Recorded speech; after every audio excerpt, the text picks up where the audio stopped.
Hello आज बहुत खुशी की बात है कि हमारे बूढ़ पुरानिया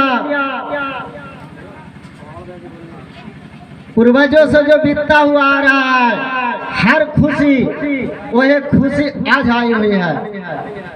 हमारे स्वर्गीय मुंगेश्वर यादव,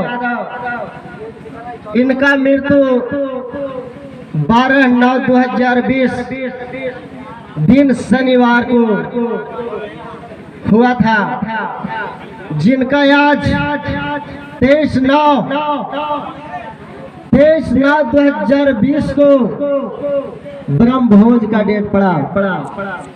इसमें आपके बीच आए हुए गायक कलाकार मगध सम्राट अखिलेश यादव और उनके साथी गायिका कलाकार लक्ष्मी प्रियदर्शी जी उत्तर प्रदेश से चलकर आपके बीच आए हुए हैं। इन दोनों को गाना का आनंद लेने के लिए मैं दर्शक बंधुओं से अनुरोध करना चाहता हूं कि जितना भाई बंधु आप लोग खड़े हैं, कृपया कहीं स्थान लेकर बैठ जाएं और संगीत का आनंद लें।